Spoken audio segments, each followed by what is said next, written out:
அதாவது மக்களே, நம்ம விக்ரம் இருக்காருல்ல, பாவங்க அந்த மனுஷன். லாஸ்ட் வீக்லேருந்து நொந்து போயிட்டாரு, நொந்து. நம்ம வியானா வந்து வச்சு செய்யின்னு வந்து செஞ்சு விட்டாங்களா, அதுலேருந்தே மனுஷன் வந்து வெளியே வரவே இல்லை. ஸோ அதுக்கப்புறம் இந்த பணப்பொட்டியை எடுத்துகிட்டு நான் வாக் அவுட்டே பண்ணிட்டு போயிடுறேன்டா அப்படின்னு சொல்லி யோசிக்கிற அளவுக்கு பண்ணுற அளவுக்கு வந்து பார்த்திங்க அப்படின்னா வச்சு செஞ்சு விட்டாங்க வியானா. சரி, அட்லீஸ்ட் ஒரு தங்கச்சி இப்படி பண்ணிடுச்சு, இன்னும் ஒரு அக்கா ஒரு தங்கச்சி வந்து வருவாங்க.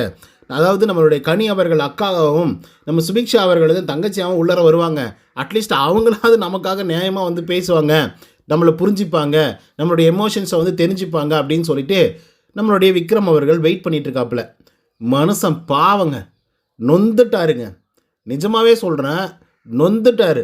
இதுக்கப்புறம் நீங்கள் டைட்டில் கொடுத்தா என்ன, கொடுக்கலாம் என்னப்பா, இன்றைக்கே நான் அனுப்பிச்சி விட்ருங்கடா அப்படின்ற லெவலுக்கு வந்து பார்த்திங்கன்னா ஃபீல் பண்ணுற அளவுக்கு கனி அவர்கள் வந்து பார்த்திங்கன்னா விக்ரம் கிட்டே நடந்திருக்காங்க. அதே போல் சுபிக்ஷாவும் வந்து நடந்திருக்காங்க. ஸோ இதை பார்க்கும்போது நமக்கே ஒரு மாதிரி இருந்திருக்கு. விக்ரம் கொஞ்சம் வக்கரம் பிடிச்ச ஆள் தான், பட் இருந்தாலும் எமோஷ்னலாக பிரேக் டவுன் ஆகும்போது நமக்கும் ஒரு மாதிரி வந்து இருக்குல்ல. ஸோ அப்படி என்ன நடந்துச்சு, ஏன் விக்ரம் மேலே இவ்வளோ தூரம் காண்டா வந்து இருக்காங்க. அண்ட் இன்னொரு முக்கியமான விஷயம் தான், திவ்யா அவர்களுக்கும் சபரி அவர்களுக்கும் மிஸ்டு கால் சிஸ்டத்தில் ஒழுங்காக வேலை செய்யலையா, அதனால் ஓட்டிங் போட முடியல அப்படின்னு சொல்லி கதறிட்டு இருக்காங்க ரசிகர்கள்லாம். அதெல்லாம் என்ன அப்படிங்கிறத பற்றி இந்த வீடியோவில் முழுசாக வந்து பார்க்கலாம். ஸோ இந்த வீடியோக்கு போகிறதுக்கு முன்னாடி நம்மளோட சேனலை சப்ஸ்கிரைப் பண்ணாங்க, சப்ஸ்கிரைப் பண்ணிச்சுக்கோங்க. பக்கத்தில் ஒரு பெல்லைக்கான இருக்கும், அதையும் ப்ரெஸ் பண்ணி ஹாலில் போட்டுக்கோங்க. அப்போ தான் நாங்கள் அப்டேட் பண்ணுற ஒவ்வொரு வருஷமும் உங்களுக்கு நோட்டிஃபிகேஷன் வந்து சேரும். அது தாண்டி இந்த வீடியோக்கு குறைஞ்சபட்சம் ஒரு 1000 லைக்கான எதிர்பார்க்குறோம். ஸோ லைக்கை போடுங்க, வீடியோ பாருங்கள், வாங்க இந்த வீடியோக்குள்ள வந்து போகலாம். முதல் விஷயம் என்ன அப்படின்னு பார்த்தீங்கன்னா, இந்த வாரம் ஃபினாலே வாரம், ஓகேங்களா. டாக்ஸிக் இருக்கக்கூடாது, ரொம்ப வந்து பார்த்திங்கன்னா அப்படியே பயங்கரமாக போட்டு ஒரு ஆளை வந்து நசுக்கிற வேலைலாம் வந்து பண்ணாதீங்க அப்படின்னு சொல்லி லாஸ்ட் வீக்கில் தான் விஜய் சேதுபதி அவர்கள் வந்து சொல்லிட்டு போனாங்க. ஏன்னா அந்தளவுக்கு வந்து பார்த்திங்க அப்படின்னா எக்ஸ் கண்டஸ்டண்ட்டுக்கெல்லாம் லாஸ்ட் வீக்கில் வந்து வச்சு செய்யின்னு வந்து செஞ்சு விட்டாங்க. சாண்ட்ராவாக இருக்கட்டும், இல்லை விக்ரமாக இருக்கட்டும், இல்லை சபரியா இருக்கட்டும் அப்படின்னு சொல்லி யாரையும் விட்டு வைக்கலையே, வச்சு கிளின்னு வந்து கிழிச்சு விட்டு தான் வந்து போனாங்க எக்ஸ் கண்டஸ்டண்ட்டுங்களாம்.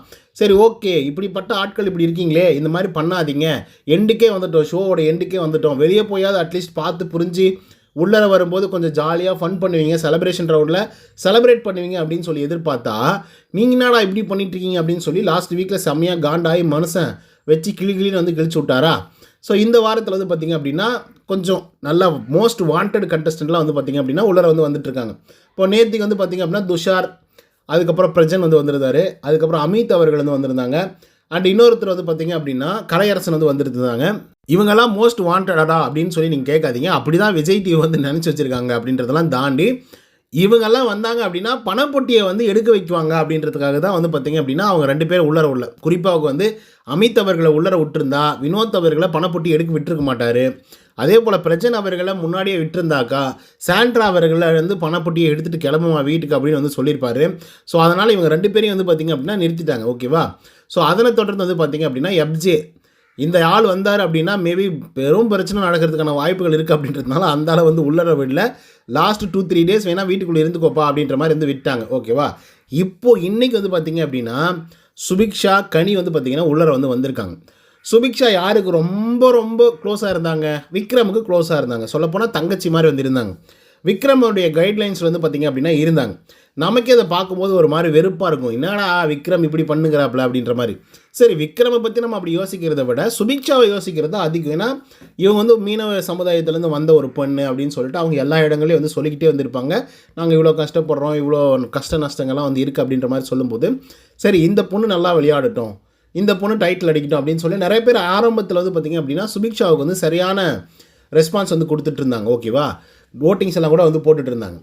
பட் அது எங்கேயோ போய் முட்டிக்கிச்சு அப்படின்னு பார்த்தீங்கன்னா விக்ரமுக்கு கீழே வந்து பார்த்திங்கன்னா இவங்க ரொம்ப அடி பண்ணி ஆரம்பிச்சிட்டாங்க. சொல்லப்போனால் வந்து அவர் என்ன சொல்கிறாரோ அதுக்கு வந்து இவங்க எதுத்தும் பேச மாட்டாங்க, என்ன ஏதுன்னு கேள்வி கேட்க மாட்டாங்க. ஸோ அவங்களுக்கு என்ன தோணுதோ அந்த ஒரு விஷயத்தை ஒவ்வொரு தடவையும் போய் விக்ரம் கிட்ட அதுக்கு ஒரு சஜஷன் கேட்டு இதை பேசலாமா பேச வேணாமா அப்படின்னு சொல்லி கேட்டு வந்து பார்த்திங்க அப்படின்னா அது லிட்ரலாக என்னவோ ஆயிடுச்சு அப்படின்னா மக்களுக்கு ஒரு வெறுப்பாகி போச்சு. 1. 2வது சுபிக்ஷா அப்படிங்கிற ஒரு பெண் வந்து பார்த்திங்கன்னா வெளியே வந்து தெரியவே இல்லை. ஸோ அதனால் வந்து என்னாச்சு, சுபிக்ஷா மேலே பெருசாக வந்து இம்ப்ரெஷன் கிரியேட் ஆகல மக்களுக்கு. அதனால் எவிக்ட் பண்ணி வெளியே அனுப்பிச்சாங்க. பட் இருந்தாலும் 1 or 2 வீக்ஸ் வந்து பார்த்திங்கன்னா விஜய் டிவியும் பூஸ்ட் பண்ணி அவங்கள வந்து பார்த்திங்கன்னா எவிக்ஷன்லேருந்து சேவ் பண்ணி ஒரு 1 or 2 வீக்ஸ் வந்து பார்த்திங்கன்னா எக்ஸ்ட்ராவாக அவங்களுக்கு கொடுத்தாங்க. பட் அப்படி இருந்தும் ஒன்றும் அங்கே வேலைக்கு ஆகலை, ஓகேவா. ஸோ கனியை பற்றி நம்ம சொல்லவே தேவையில்லை. கனி அவர்கள் வந்து பார்த்திங்கன்னா இருந்திருந்தால் அவங்களும் வந்து ஒன் ஆஃப் த ஃபைனலிஸ்ட்டாக வந்து இருந்திருப்பாங்க. பட் ஏன் அவங்க வந்து வெளியே போனாங்க அப்படின்னு பார்த்தீங்கன்னா அவங்க ஃபேமிலியோட ரிக்வஸ்டின் காரணமாக வெளியே போனாங்க. ஏன்னா அந்தளவுக்கு ஸோ இன்டர்நெட் முழுக்க வந்து பார்த்திங்கன்னா ஏட்ரட்ஸ் வந்து பரப்பிட்டு இருக்காங்க அப்படின்றதுக்காக இது வேண்டவே வேண்டாம், இது தேவையே கிடையாது அப்படின்னு சொல்லி வெளியே அனுப்பிச்சிட்டாங்க. ஓகேவா?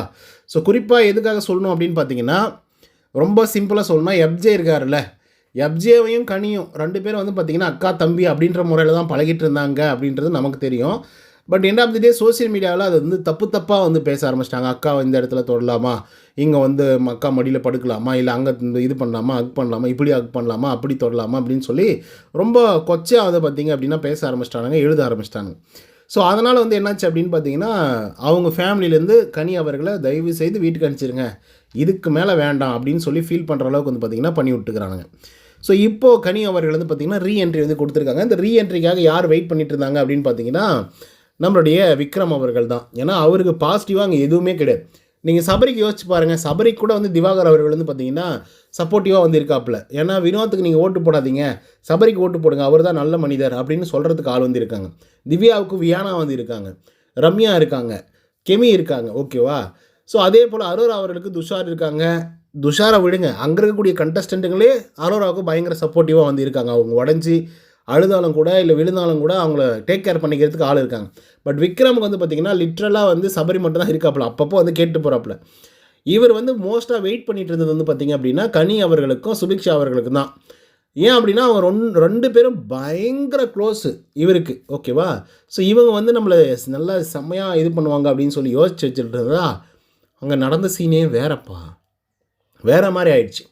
சொல்லப்போனால் கனி அவர்கள் இருக்காங்க இல்லையா, கனி அவர்கள் வந்து பார்த்திங்கன்னா எல்லாரையும் ஹக் பண்ணி ஒரு வெல்கம் வந்து பண்ணிகிட்ருக்காங்க, வெல்கம் வந்து கொடுத்துட்ருக்காங்க. இந்த பக்கம் சுபிக்ஷாவும் அதே மாதிரி தான் எல்லோரும் ஹக் பண்ணி செம்ம ஜாலியாக ஃபன் பண்ணிட்டு வந்து சுற்றிட்டுருக்காங்க. ஆதிரி உள்ளே வந்திருக்காங்க, எஃப்ஜே வந்து உள்ளே வந்திருக்காங்க. ஓகேவா?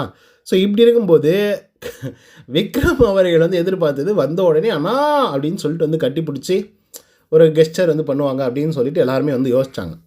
அவர் வந்து அப்படி தான் யோசித்தார், சுபிக்ஷா அப்படி பண்ணுவாங்க, கனி அவர்கள் வந்து அப்படி பண்ணுவாங்க அப்படிங்கிற மாதிரி.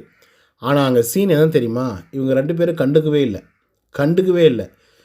விக்ரம் போயிட்டு கனிக்கிட்ட கேட்டே கேட்குறாங்க, என்ன கனி என் மேலே கோவமா அப்படின்னு சொல்லி. நீங்கள் யோசிச்சு பாருங்கள் அந்த மனுஷனுடைய நிலைமை எப்படி இருக்குன்னு சொல்லி, கோவமானு அப்படிலாம் ஒன்றும் இல்லை அப்படின்னு சொல்லிட்டு திருப்பிட்டு போகிறாங்க கனி. ஸோ எனக்கு தெரிஞ்சு இது எப்படி இருக்கும் அப்படின்னு பார்த்தீங்கன்னா கொஞ்சம் ஆக்வர்டாக தாங்க இருக்கும் அவருக்கு. அந்த மனுஷனுக்கு ரொம்ப கஷ்டமாக இருக்கும். என்னதான் வில்லனாக இருந்தாலும் அவனுக்கு ஒரு குடும்பம் இருக்குல்ல, அவனுக்கு ஒரு குட்டி இருக்குதுல்ல, அவனுக்கு பொண்டாட்டி இருக்குல்ல, அந்த எமோஷன்ஸ் எல்லாம் வந்து இருக்கும்ல. சும்மா ஒரு பேச்சுக்கு சொல்கிறேன், விக்ரம் நான் வில்லன் சொல்லலை, பட் நான் சொல்கிறேன் அப்படியே ரொம்ப கெட்டவனாக நீங்கள் நினச்சிங்கன்னா கூட அவனுக்கு ஒரு ஃபேமிலி, அவனுக்கு ஒரு குழந்தை குட்டி, அந்த குழந்தைய நீங்கள் ஏதாவது பண்ணிங்க அப்படின்னா அவனுக்கு பயங்கரமாக கோவம் வரும், எல்லாமே இருக்கும்ல. அந்த மாதிரி எமோஷன்ஸ் அப்படின்றது எல்லாருக்குமே காமன் தான், அவன் கெட்டவனாக இருந்தாலும் சரி நல்லவனாக இருந்தாலும் சரி. ஓகேவா? ஸோ அப்படிப்பட்ட ஒரு நிலையில தான் வந்து பார்த்திங்கன்னா விக்ரம் அவர்கள் தள்ளப்பட்டிருக்காங்க. மேபி இது ப்ராங்காக கூட வந்து இருக்கலாம் அப்படிங்கிற மாதிரி தான் வந்து இருக்குது. பாப்பா மக்களே, நீங்கள் இதை பற்றின உங்களோட கருத்துக்கள் என்ன அப்படிங்கிறத கமெண்ட்ஸில் வந்து பதிவு பண்ணுங்கள். இந்த வீடியோ பிடிச்சிருந்தால் லைக் அண்ட் சப்ஸ்கிரைப் பண்ண மறந்துடாதீங்க. இன்னொரு தவறு சந்திங்கன்னா தான் பாய் ஃப்ரம் உதய். நன்றி, வணக்கம்.